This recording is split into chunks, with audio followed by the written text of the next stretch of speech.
It's all yours. Introduce yourself. Take it away. Good morning, everyone. My name is Maria Fanso. I'm a resident of Queens Village, and my child attends UPK here. When I was first moved to Queens after I got married, I was looking for a place to place my daughter, and this was the first place I saw, and this is a place that she came to.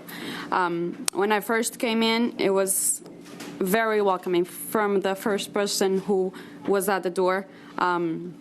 They were nothing but friendly. And then when she started the UPK last September, I've noticed a tremendous change in her. Her growth academically, verbally.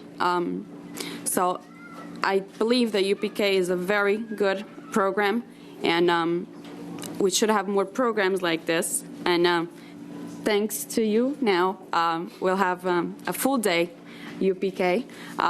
It's very important for children to come to school and have, that's where they have their foundation. That's where they learn and be successful individuals as they grow up. So they really need to start from early on. I'm a teacher myself, so I know the importance of this. They come to us, some of them with no knowledge whatsoever. Unfortunately, the circumstances at home for them are not the best ones, so we try to provide that to them. And with full-day pre-K, parents can go to work and know and have a sense of accomplishment and be secure that their children will be safe in here. So I want to thank you for granting these UPK programs. And with this being said, Mayor de Blasio, thank you so much. Habla español? Yes, and Portuguese. Portuguese? So Yes. do you do Espanol also? Yes. You want to do just a little bit in Espanol for everyone? Sure. Same exact, just about your own personal view. Okay. Buenos días a todos. Mi nombre es María Afonso. Yo tengo mi hija en este programa. Cuando empecé a buscar una escuela para donde poner mi hija, este fue el primer lugar que yo encontré y fue donde la puse porque sabía que aquí iba a estar segura, que iba a aprender y tuve una confianza en las personas que están trabajando con mi hija.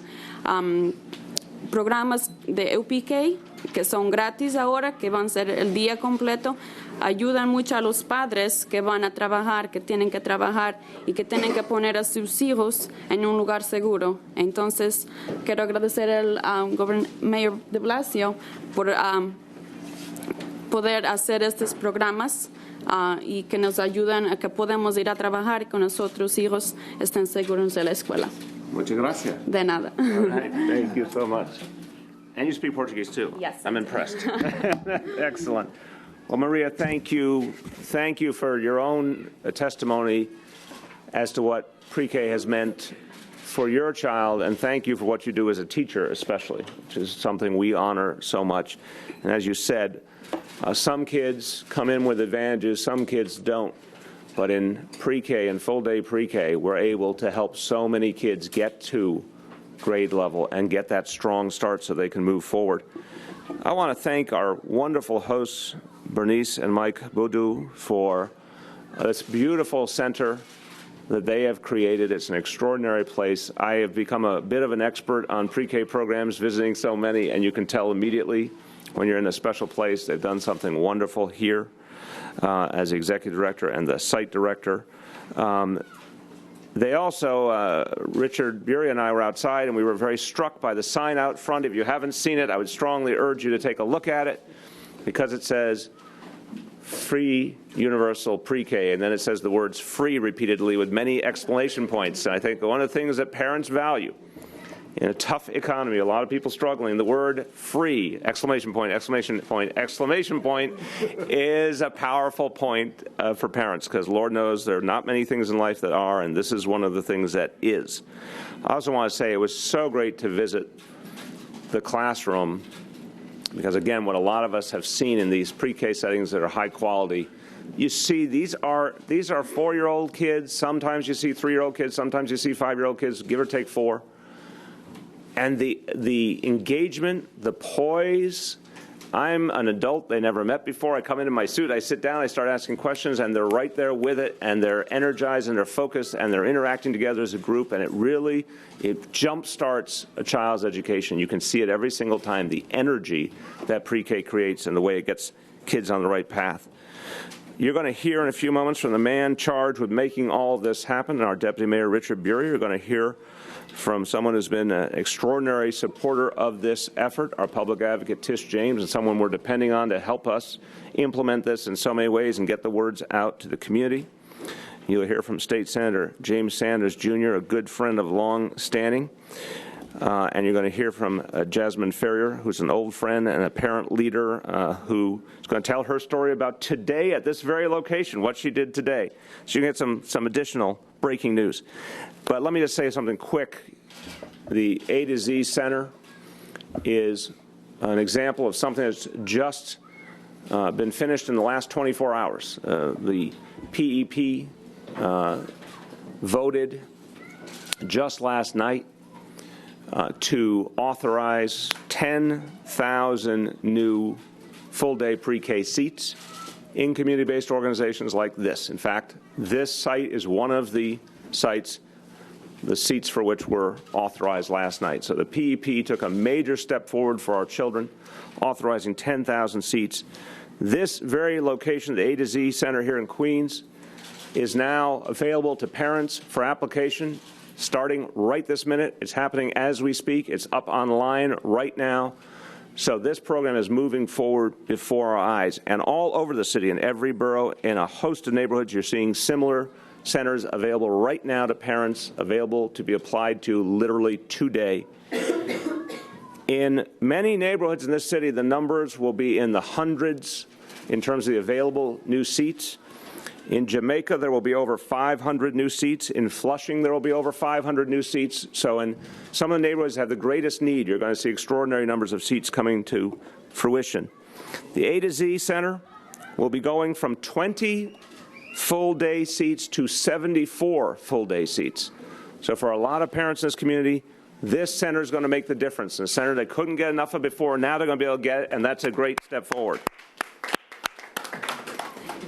Parents know their community organizations, they trust them, and they're hearing very clearly, we are going to guarantee the quality standards citywide. The same high standards held by the DOE will be applied in each and every community center. And by the way, that means community centers like this and community educational facilities. It means parochial schools, yeshivas, charters, libraries, a whole host of community organizations that are sponsoring pre-K. Parents more and more get it. I have to tell you, as you know, I've had the habit more and more as the weather's gotten nicer. I've been riding the subway a lot more. By far, the number one thing that New Yorkers come up to me and talk about is pre-K, and particularly parents who have kids at that age or have kids who will be at the age in the next few years come up to me and tell me how much it means to them and how it's something they've been waiting to get and they're looking forward to taking advantage of. They understand what it means for them personally. They understand the difference they'll make in their child's life, what it's going to mean for their own lives, their schedule, their own personal economics to have full-day pre-K for free. People get it. Now it's time for people all over the city, parents all over the city, to know this is the next time to act. I want to remind you that back on April 23rd, we had the first deadline for the public schools, the spaces in the public schools. Parents are about to get answers from those applications, give or take June 5th. In the meantime, we're saying keep applying for the new options that come available to make sure you get the best choice for your child. I want to emphasize we want parents to enroll by June 26th for these community-based options, the last day of school, June 26th. Information is easy to get. You can go online right now and see all the new options that are suddenly available. nyc.gov/pre-K. 311 has a full directory available. Texting pre-K to 877-877. We're getting the word out. Our elected official colleagues are getting the word out. It's something that we need to do quickly so parents get the information, they can get their applications in, it can make a difference in their lives. So that's what our focus is as an administration. Before I call up, let's see my order. Hold on. I think Jasmine's going to tell her story first because it's very pertinent and timely, but let me just say something quick in Spanish. Cada niño merece recibir una educación de calidad que lo prepare para el mejor futuro posible. says it all. Let's prepare our children for the children for the best possible future, and pre-K does that. With that, again, a friend who's been a parent leader in Queens. I've watched her activism on behalf of parents and seen it's had a great impact. Passionate advocate for her family and her fellow parents, and someone who understands what pre-K means personally. Happy to introduce Jasmine Ferrier. Thank you, Mr. Mayor. Again, my name is Jasmine Ferrier, and I am a local PTA vice president in one of our District 29 schools. I have a child, Jaden, who's 11. My daughter, Savannah, is 8, and my daughter, London, is 3, turning 4 in November. And I recently registered London at my children's elementary school for universal pre-K. However, it's a half day. And I found out just yesterday that A to Z had spots available for full day. So I rushed over immediately because, as the other parents said here, full day is essential in early childhood development. And I really want to urge all parents who do not know about their local community-based organizations that programs like A to Z are available, thanks to our mayor and our deputy mayor. Thank you so much for that.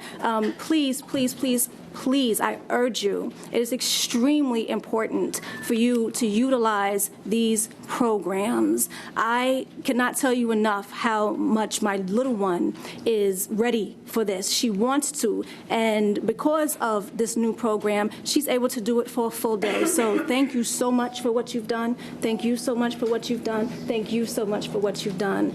It's an amazing opportunity for our little one, so please take advantage of it. Her name is London? London, yes. How long ago did you apply for the seat here for London? Yesterday. All right. That's current. I applied yesterday. As soon as I heard that there was available seats for full day, I rushed right over, and the process was absolutely seamless. 1, 2, 3, I filled out some paperwork, and I was done. Excellent. Yes. Thank you. There you go. We have a witness. Can the man who is responsible for moving this huge machinery to make pre-K happen, and it's going beautifully, I want to thank him for his extraordinary efforts, our Deputy Mayor, Richard Bury. I feel like I shouldn't say anything. You just said, you made the case so eloquently. I think I should just say thank you, drop the mic, walk away. I just want to say, first of all, good afternoon. When I walked into that classroom with the mayor, I have to say, you felt joy in that classroom. You know, Carmen Farina often talks about bringing the joy to education, and you felt the joy of learning, the joy of friendship and relationships. It was just a very powerful thing. So anyway, thank you. As the mayor said, we are bringing pre-K to New York City, full day, free, free, free, exclamation point, universal pre-K to communities that need it all around the city. We are announcing today, of course, over 10,000 new seats just awarded by the PEP. More than 5,400 of those seats that we're announcing are in low-income communities around the city. And as someone who came to city government having run a nonprofit organization which itself operated over 10 community-based early childhood centers, I have to tell you that community-based early childhood centers are a tremendous resource, a tremendous opportunity for many parents and many children. In often cases, community-based early childhood centers will have resources like social services or extended day programming or medical care or dental care that you often can't find in the public school. So for many families, and again, families have different choices, different needs, but for many families, I think what you'll find is that these community-based early childhood centers are a tremendous resource, and in some cases a better resource for families based on what they need. The key to remember that whether the pre-K program is in a public school or whether it's in a community-based early childhood center, what you have to remember is that it is a quality, high-quality program.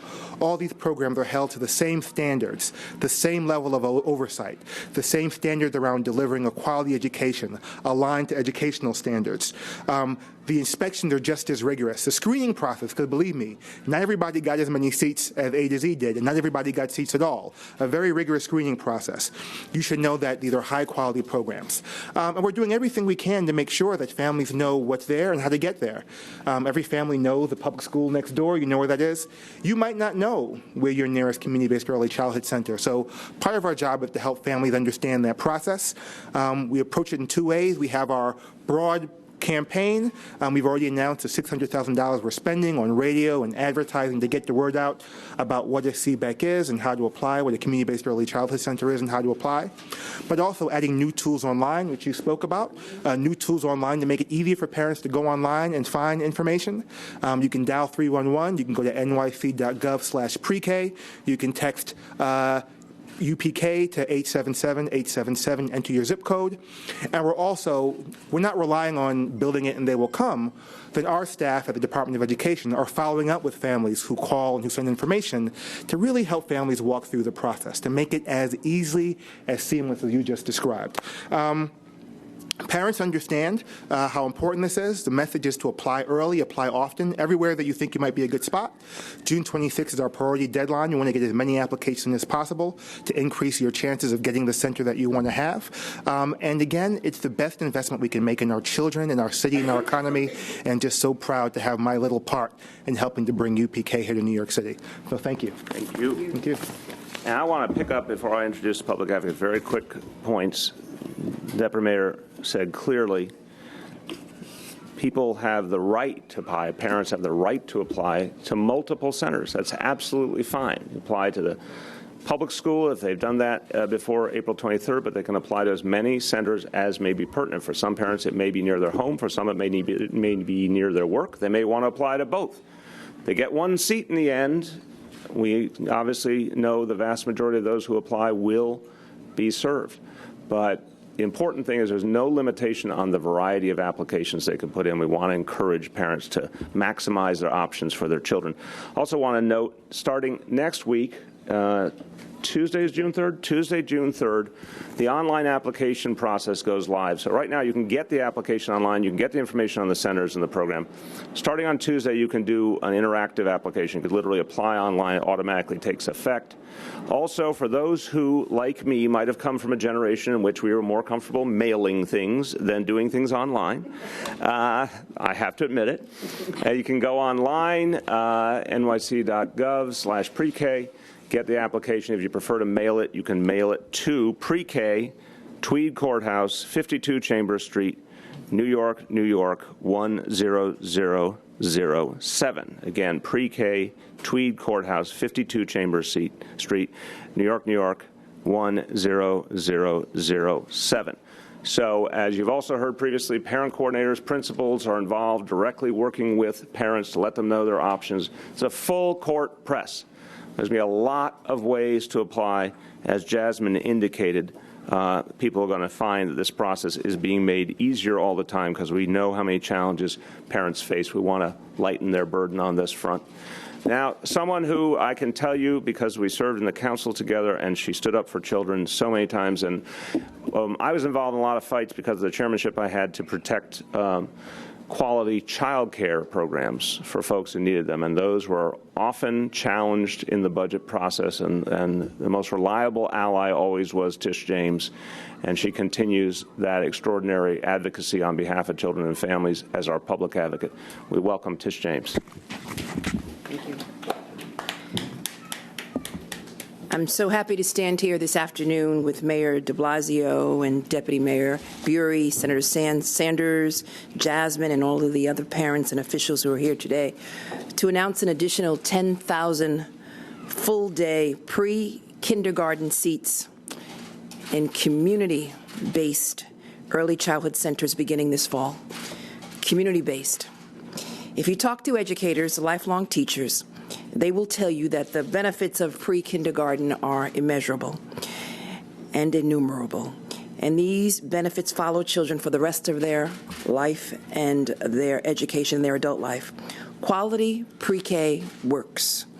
We know that early education provides a foundation that lasts a lifetime. And we also know, unfortunately, that comprehensive UPK programs are often not accessible to low-income residents throughout New York City. Too many low-income families, too many single mothers are left with the options to leave their young child with family members, with neighborhood sitters, or in often underfunded or underground child care centers. Universal pre-K is a family issue. It's a working and middle-class person's issue. It's a woman's issue. Access to quality pre-K and Head Start programs eases economic stress on middle-class parents and families who might otherwise pay thousands of dollars for such a program, which is why free Exclamation point, Exclamation. exclamation point. should be overemphasized. And in case you didn't know, there are over 20,000 children in the homeless system who are more likely than their peers to experience acute and chronic health problems, developmental delays, clinical depression, and anxiety and behavior problems. They miss an average of 31 days of school each term, perform lower on tests, and are more likely to repeat grades. Oh, they need a Head Start, and we need to provide them one. And Universal Pre-K does just that through maximizing the resources of community-based organizations who can best address the unique needs of local communities, and that is what is so important. A community-based organization that knows the community. Most of the individuals who are employed here live in the community, and so it's a safe haven for children. So we must continue to advance proposals and solutions to address the needs of our children, and that's why we must continue to focus on the needs of children in the city of New York. And it's an honor and a privilege to be with Mayor Bill de Blasio because of all that he has done to advance the needs of children in the city. I thank him. Thank you. Thank you. Thank you very much. Before I call up the senator, just want to thank all of the parents who are standing with us today. I think each and every one of them can tell you their stories afterwards about what it takes to be a parent in this town. It takes a lot of work, and this option for parents of full-day pre-K is a difference maker. I urge my friends in the media to spend time with them afterwards and hear about their own experiences. Now, finally, before we take questions, I'd like to call up a good friend, a dear friend, also someone who fought shoulder to shoulder on many good fights for children and families in the City Council when we served together, Senator James Sanders, Jr. Thank you, Mr. Mayor. Thank you, our public advocate, our deputy mayor, to my stakeholders, parents, and committed activists. Often we speak of what's going to happen when we do universal pre-K, but I'm going to take a second to speak about what is happening right now, what's going on, why we need to do this. Every study that comes in is saying that America is falling further and further behind in the education race. Countries that did not exist are beating us in the education race. That means that America will stop being the beacon of hope, this engine of growth that it is, and we will fall further and further behind. The youth of this city is changing. This city is becoming more diversified. We are now a majority-minority city, and these youth especially have to be prepared for the next generation. No longer is the person that they're working with and having to compete, the students sitting next to them, they're competing with students that they can't even see. They'll be in classrooms across the globe. If we don't do something about this problem, we have written these people, these youth, off. And I'm glad that we have a mayor. I'm glad that we have such frontline advocates, as you're seeing in back of me at this moment, who are saying that New York City must continue. We understand that this is the Empire State. Let's also keep understanding that this is where Lady Liberty is. This is the place where whatever is going to happen to America will happen here first. And this is why this effort that we're doing, expanding, even as last night, every night gets more and more impressive. You've come at a good time. You've come at a great time. I can tell you of other times. And this is why I'm here and will be here, because, my friends, wherever America is going, New York City is going to get there first. And wherever New York City is going, our mayor's in the driver's seat. God bless you all. Thank you, brother. Thank you so much.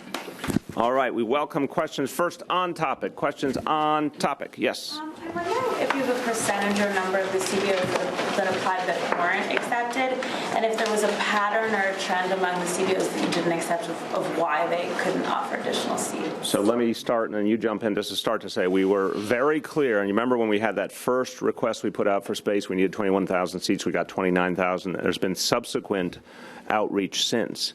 So space keeps coming available in the public schools and in all the community-based organizations. It's a rolling process. But from the beginning, we knew we had the ability to be choosy, and we were going to be choosy. And we've had to have some hard conversations with some organizations to say, you're just not at the quality level we need right now, or we don't feel good about the physical plant, and until you get that resolved, we're not going to include you right now. We'd love to include you in the future, but you have to get up to our quality standards first. And thank God we have the ability to do that because there's such a surplus of applications. Yeah, no, I mean, the mayor basically answered the question. Sites might not be approved for any number of reasons. It might have to do with the physical plan. It might have to do with our confidence in their capacity. It may have to do with their experience. And as the mayor said, being not approved for a contract this year does not mean you would not be approved for a contract next year. It just means that we have some work to do to get on level. I wouldn't say there's any sort of specific pattern for how that distributes across the city. I mean, some of those basic reasons are the basic reasons folks wouldn't be approved. And I would say roughly, I wouldn't quote me on this, although it probably will because there are a bunch of reporters. I won't quote me on this at a press conference. As I said, as it started to come out of my mouth, so it's just between us, right? We're all good friends. I would say roughly, 60% of programs probably get approved, but it varies. It varies around. We can get the actual number for you, but roughly 60% are approved. Yes. I just was wondering if you could spell out a little bit more about the neighborhoods in need that saw maybe the greatest increase in seats or something like that. I know you listed Jamaica and Flushing, and Flushing. Yeah. And then my other question was just sort of logistically about applying. So now, you spoke about this earlier this week too, but parents can apply with one application? Yes. Because before they would have to individually apply Correct. to each CBO, right? Yep. But they still have to submit this application to the CBO. So just to clarify and jump in, again, the first round of action up to April 23rd was the public schools, and that was a traditional application process people were pretty familiar with. The CBO process was never unified in the past, so we had to jump in and create unity within it. We are going to increase that over time going into next year, but what we've done that makes it simple is single source of information for all the sites in the city through the website, through 311, et cetera. And then a single application form that can be used for any site in the city. And you can apply now as of this coming Tuesday. You can apply automatically online. You can send that application into the DOE Tweed Courthouse, and that will be sent to the appropriate local providers. You can walk in, as Jasmine did. You can take that generic application. You can use an application if the local center has their own. It's all equal. What we're trying to do is give people a lot of ways to get to a good outcome. So certainly if you get one of those universal applications, print it out online, get it from your parent coordinator at your school, whatever it is, that can work for any center. Yeah, so as the mayor said, the key is just to create as many different ways of doing this as possible. You can submit it centrally. You'll be able to submit it online directly next week. You can come into the center, which oftentimes is, the great way to sort of see the center, experience it directly. You can do any of those things, and you can apply in that way. Just to talk about the borough-by-borough breakdown, again, they're spread around the city. So there are over 2,000 seats in Brooklyn, over 500 in Manhattan, 4,500 in Queens, almost 1,000 in Staten Island, and over 2,000 in the Bronx. That's from the 10,000 that were approved from last night. That's from last night. And certainly, if you want more information about deeper neighborhood breakdowns, we can present that to you afterwards. But just to give you a sense of the magnitude, that's why we use these two examples for Jamaica and for Flushing, over 500 new seats each, to give you a sense of the magnitude. Grace. The 10,000 seats that were approved last night, are all of those at CBOs who previously did not contract with the city? No, most in fact did. 70% of providers whose contracts were approved last night already are universal pre-K, already have experience providing pre-K. So 30% are new. Mm-hmm. And how many? And I should say, being new doesn't mean that you're new to early childhood education. It means that you're new to universal pre-K contract with the DOE. How many additional CBOs are now? How many sort of new CBOs? So there are, now let me practice my math. There are 204, I think, providers. Don't say among us. Among us friends. Don't quote me on my math. As I said, I'm think we'll new. get back to I'm you new on to that. government. There are 204 contracts, 70 providers, 70% of them. And then of the CBOs that are new, that previously weren't in the UPK program, are they going to have a mix of students, some of whom are paying tuition, some of whom are UPK, or are they going entirely to UPK? Can you talk about sort of... I couldn't generalize. So different institutions, different providers may have different things going on in that center. But I want to just speak to the core of the question. So 70% already we're doing work with, but remember, a lot of that was half day, or a lot of that was, this is a great example. Here's a place that had 20 full-day seats, now going to 74 full-day seats. Very important history to remember. There was a long period, and James and Tish can back me up on this, a long period of disinvestment in community-based childcare, in after school, and a lot of policies of the previous administration actually sadly opened up a lot of space in community-based organizations because they were no longer funded to do child-focused activities. Part of what we have found is now that there is funding available, a number of community-based centers that had the capacity, had the expertise, just didn't have funding and had classrooms going wanting or going to some lesser use, are now turning those classrooms around and putting them online for full-day pre-K. How frequently will these CBOs be recertified? Excellent. They'll be monitored constantly, but recertified. Why don't you give a sense of the process? So I don't remember. I don't know the details of the process. We can get back to you. But what I would say is that part of the way we supervise and support these programs are that Department of Education staff are constantly engaged with the staff, as our Department of Health and Mental Hygiene staff. So one of the things that happens under the state is that there's a minimum of 2 on-site visits every year. In many cases, programs will receive many more visits, and it really depends on what that program needs in terms of support and oversight. But we've really worked hard to make sure that we have the capacity to provide a high level of quality control and supervision so that these programs are delivering the services that we know that children deserve and need to be able to be successful moving forward. Surprise visits? Yeah, they can be surprise visits. They could be planned visits. We've really worked hard to make sure that we here in New York City are creating a quality infrastructure to ensure that we're delivering services. This is not just about numbers. It's about high quality with 3 exclamation points, just like free, high quality early childhood centers. And our job is to make sure that those centers are operating at high quality. That's why not everybody's approved. That's why we're increasing the Department of Education's capacity to provide support. Free, high quality, full day. And on that point about support, so there's more DOE personnel doing the inspections and doing the quality control. And remember, there's an ongoing training element here too. And there's more Department of Health personnel who have been devoted to this. So, this is an extraordinarily large effort, and we have resourced it accordingly to guarantee the quality control by putting a lot of personnel into quality control. I'm wondering, for the 10,000 new seats in the CBOs, was location and population demand, those kind of things, a factor in improving them? So at the city council hearing, there was some concern that certain neighborhoods that have a lot of demand don't have space in public schools and might not also have CBOs in the area that could have space. So what was the demand? Yeah, so I'll jump in and tell me if you want to add. This is one of the biggest challenges in this process because, first of all, it's New York City, so all space is at a premium. But second, the fact is that some neighborhoods, and we know where they are, Central Queens obviously is the #1 example, but it's true in parts of Manhattan, particularly Lower Manhattan. It's true in parts of Staten Island. There's areas where we've experienced overcrowding in general in our schools. If you're experiencing overcrowding already, it means you're maximizing your public school buildings, which puts pressure if you're trying to create a pre-K program to find additional space. What we found in some instances, a lot of instances, thank God, is there are good community-based options nearby.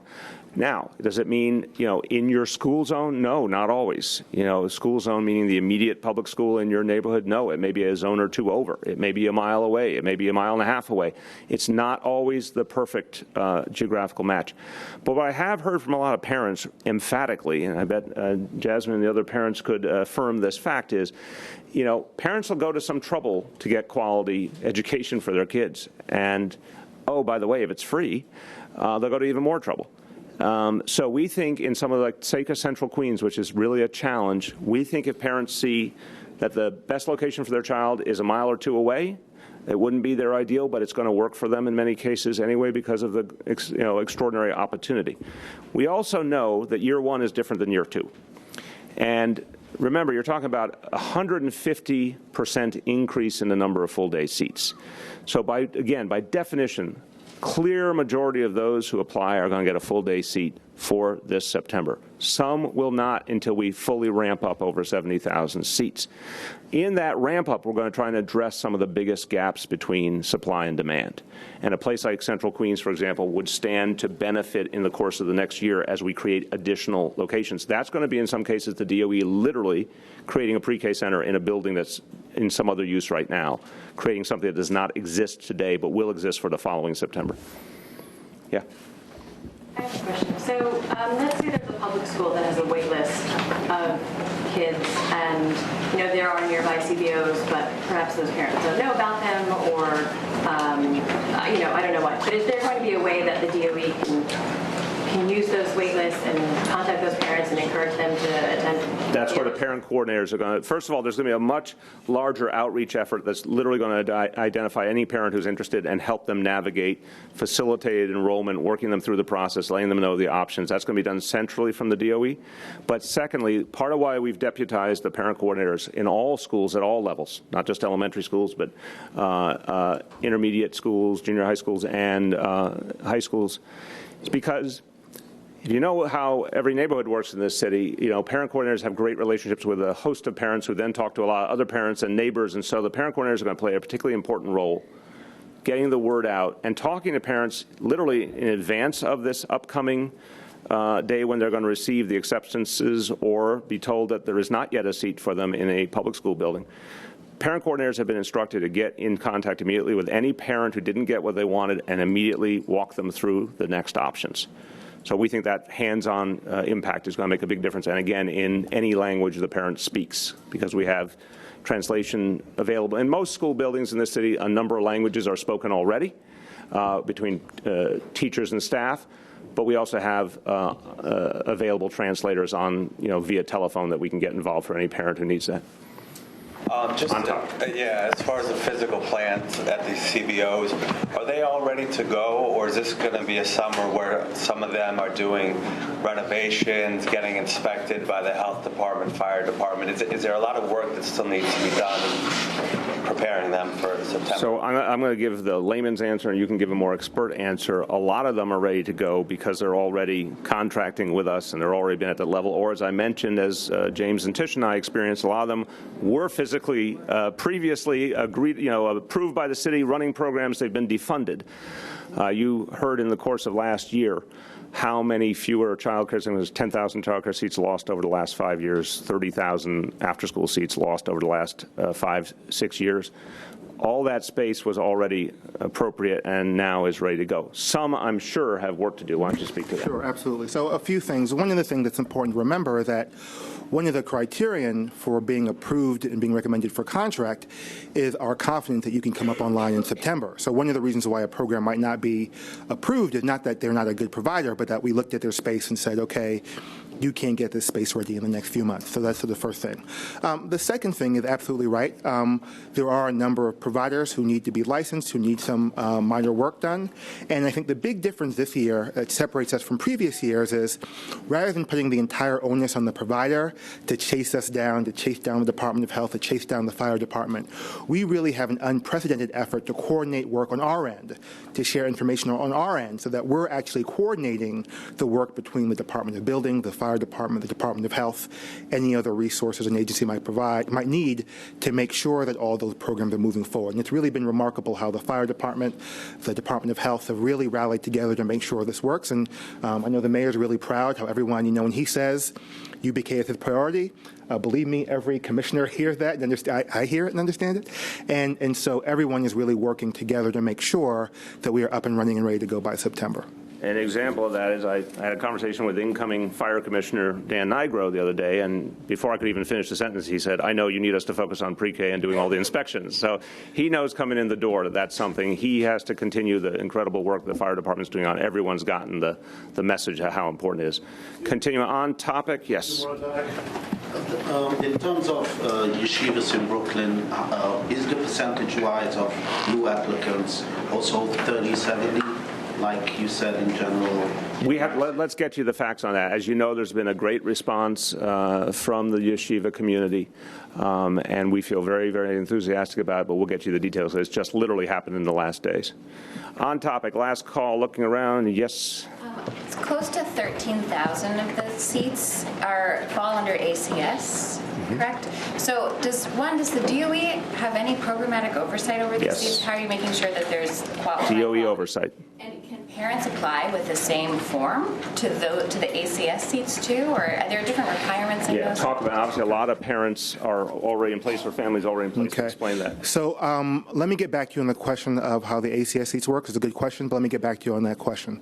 But yes, the main message is that those ACS universal pre-kindergarten seats are subject to the same standards, the same quality, the same oversight. Any UPK classroom you go to will be a high-quality classroom led by trained teachers. And so we're making sure, again, our goal is that each of those classrooms is a quality classroom supporting young people's education and development. But we'll have to get back to you on the application process for ACS license programs. Let's try some exciting off-topic. Mayor, you just put out a release that you're basically going to be overhauling the overhaul of the 911 system. Not overhauling the overhaul. No, I think that's you're editorializing. We're adding to it. You're adding to it. Okay. Meaning, with the first phase, we've looked at this more and more, and the more we see, the more we want to dig deeper. The first piece was the pure technology.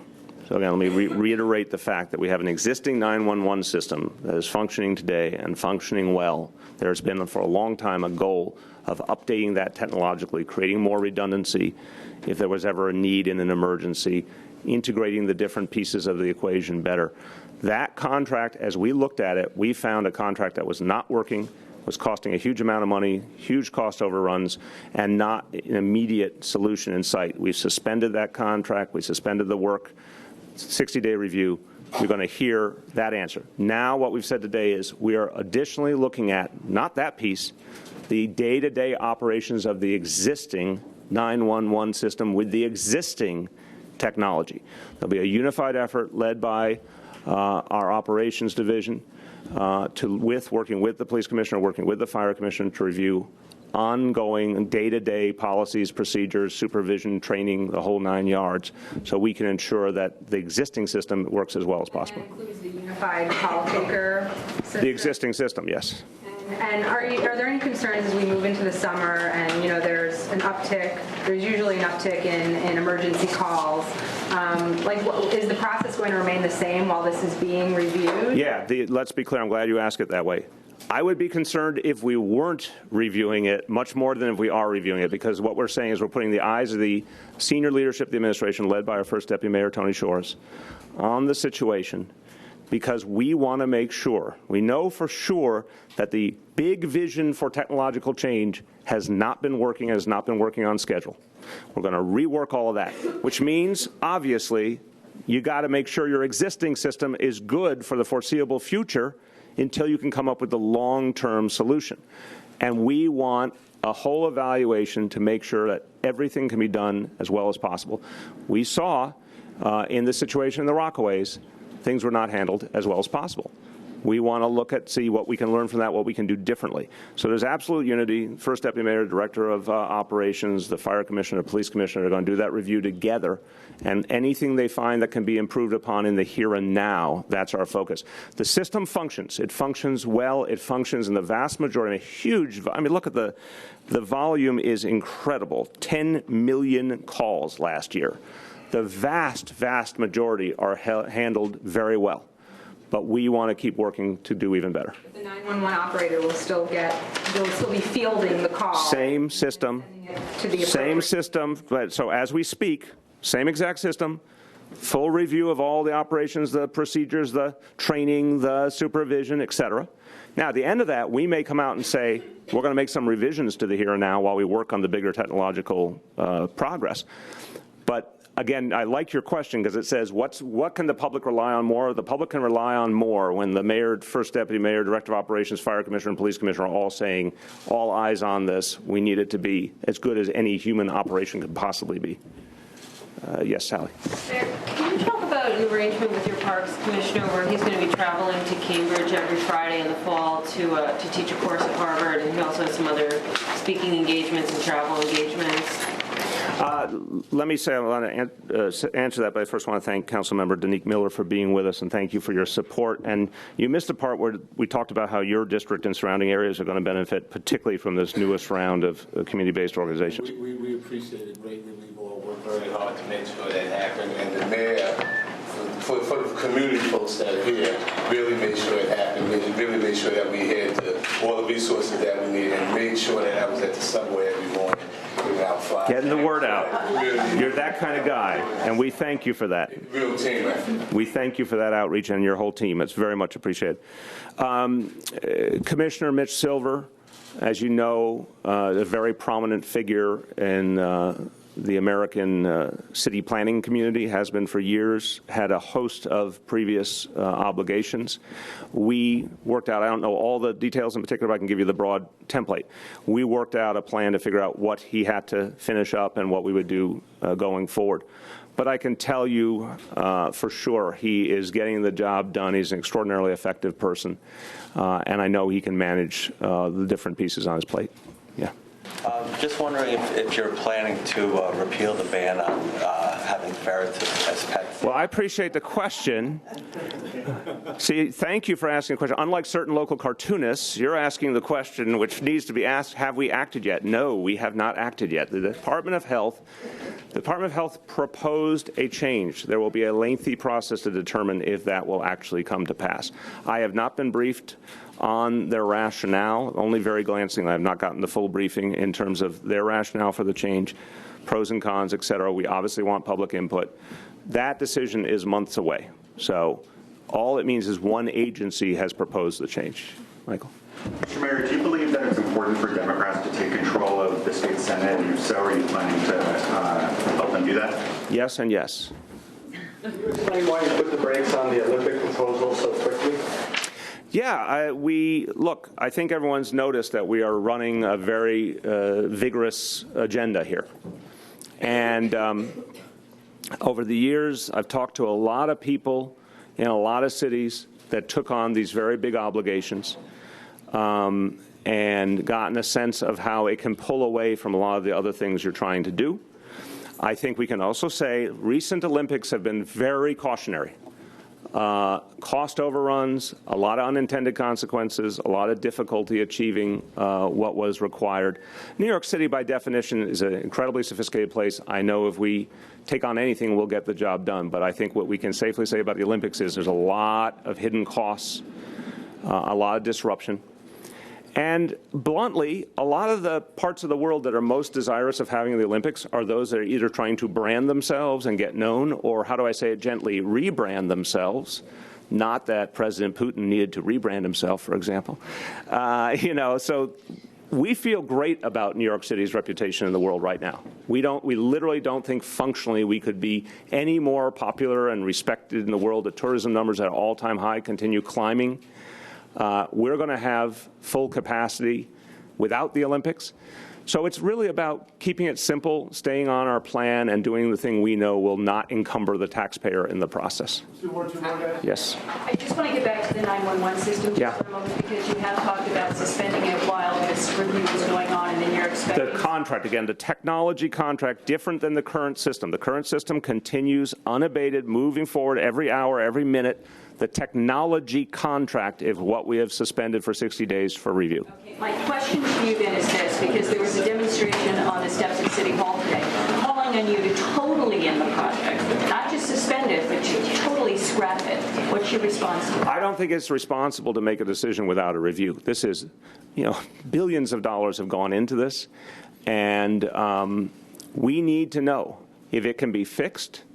We want to fix it. If it cannot be fixed, and after a thorough review, we say, this just won't work, we need to go and start over, we'll say it. But I need there to be an objective review before we get to that point. Last call, guys.